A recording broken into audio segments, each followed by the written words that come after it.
The views expressed on Teachavision are those of the interviewee and interviewer and do not represent Screenless Allies as a whole. Each sold separately, batteries not included, adult assembly required, and other disclaimers on television you've heard all the time apply here as well.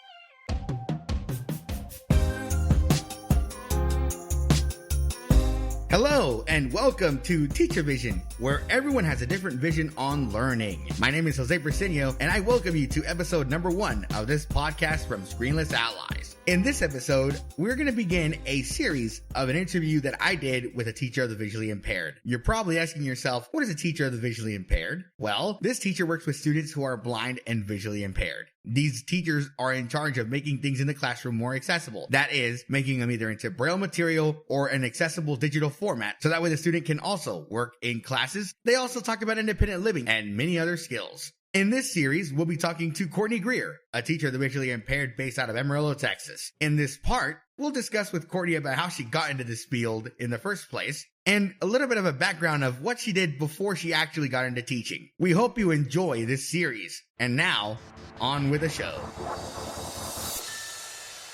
So on this first episode of the podcast, I am very excited to introduce to you a teacher of the visually impaired I worked with before, and I would like to thank her for being here and allowing me to interview her about her teaching career, and that is Miss Courtney Greer. Miss Courtney, thank you so much for being here and allowing me to interview you today. Thank you for having me. I'm excited to share in this experience with you. So before we get into the teaching part of things, why don't you tell us a little bit about yourself? Just something in general. Like, what are your hobbies? Do you like to go places? Are you adventurous? So I recently turned 50.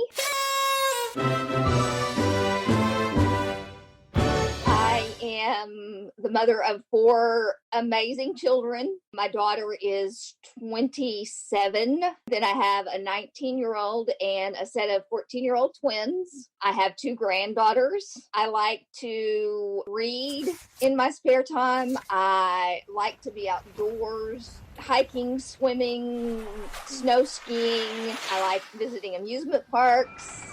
I like to follow adventures. Yeah, you definitely sound like the adventurous type. I can imagine. You said you like camping, right? So that basically means that you are not afraid of seeing a bear in camp, right?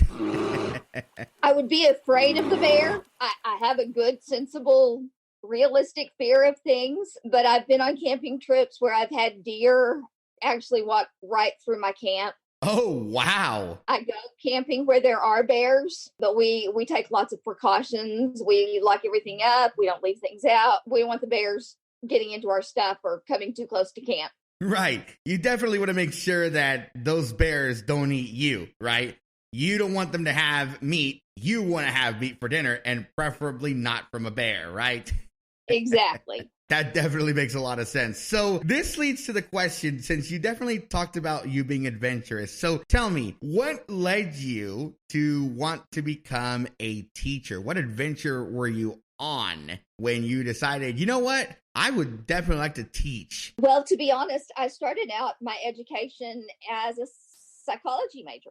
I wanted to go into something dealing with psychology. Working with people I knew was always important. I spent a summer when I was 19 at Texas Lions Camp working as a camp counselor. All right, I'm going to stop you for a second to ask you, so for the people that do not know what that is, can you please tell us a little bit about what the Texas Lions Camp is? Texas Lions Camp is a camp for kids from the age of 6 to 16 with a variety of disabilities. I actually attended the camp as a 10, 11-year-old. I attended for a couple of summer sessions. My mom attended the camp back in the late 50s, early 60s.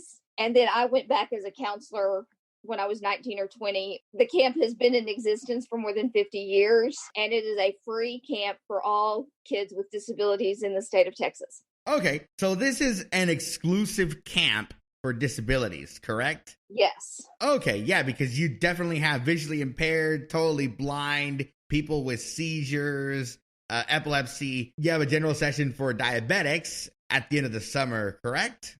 Yes, we had a diabetic camp the end of the summer. The rest of the summer, we did 2 diabetic sessions towards the end, but the most of the summer was dedicated to kids with various disabilities, visual impairment, hearing impairment, cerebral palsy, asthma, anything that kind of interfered in their life that could be considered a disability and kept them from doing the same things their peers would do. Opportunity for those kids to have a camp experience similar to their non-disabled peers. Okay, makes sense. Definitely. Sorry to interrupt you. I just wanted to do that before we got comments on the podcast saying, well, why didn't you explain to me what that there camp is? I never even heard of it. I don't even know why you're talking about it if I never even heard of it in the first place. All right, so back to teaching. So you left off on telling me that you were originally going to be a psychology major. So you were going to go study Sigmund Freud's very weird ideas. So you can continue from there. I actually started my career at Amarillo College as a psychology major. About the time I got serious about school, I also accepted a position as the VI clerk for Region 16, Education Service Center. All right, so what does a VI clerk do? And VI, by the way, stands for visually impaired. I actually was hired to produce materials, both audio and Braille, for students of visual impairments across the region. My job quickly became far more than that because they wanted to capitalize on all of my talents and abilities. So I was kind of the eyes and ears of the VI team. Yeah, you definitely have that personality of a team leader / team member. So was that when you actually were like, you know what, I definitely want to teach, or did another event take you there? My coworkers at the time convinced me I needed to change my major to education. There was an alternative certification program going at the time to certify teachers of the visually impaired, and they wanted me involved in that. So I switched my major over to education and started to pursue working with students with visual impairments. Okay, well, you just answered the other question I had, which was what made you want to work with visually impaired children? And that was basically by somebody encouraging you to change your major. Okay, that's definitely pretty cool. So now that you actually decided to work with visually impaired people, you work with babies through high school, correct? Over the course of my career working with visually impaired, I've probably worked from babies all the way up to older adults with visual impairments or who were losing sight. So I've kind of seen the whole gamut throughout my career. All right. So, of course, to do all this, you had to take classes in order for you to start working with people who are blind or visually impaired. So would you say that these classes are easy? And the only reason I'm asking is because I definitely want to emphasize that you do have to take classes, and these classes are not as easy as people may think they are, correct? They are not easy classes, and you dedicate a good deal of your free time when you enter the program. My classes were usually all day on Saturdays, at least twice a month, and sometimes it was all 4 Saturdays through the month, and sometimes we did some Sunday classes as well. You would spend 6 to 8 hours connected through some type of video conferencing with other teachers that were in the program across the state. And then you would also do assignments that had to be submitted. Well, since we're on the emphasis of technology as well on this podcast, do you remember what platform you used back when you took these classes? What we used was called the TETN, and it was set up through the regional service centers. And it was one of the first video conferencing types of formats. And this was in the early to mid 90s. Oh, back in the old dial-up and DSL modems, right? Yes. I definitely can imagine you having to wait for that dial tone, and then sometimes they might not even connect. Definitely a huge evolution from the 90s, 2020s, huh? Very different formatting than it was. I mean, sometimes the dial-up worked, and sometimes you spent a lot of times doing technical kinds of things to get things going so that you could participate.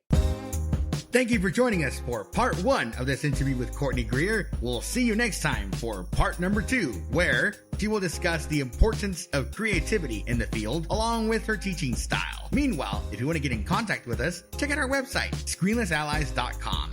SCREENLESSALLIES.com.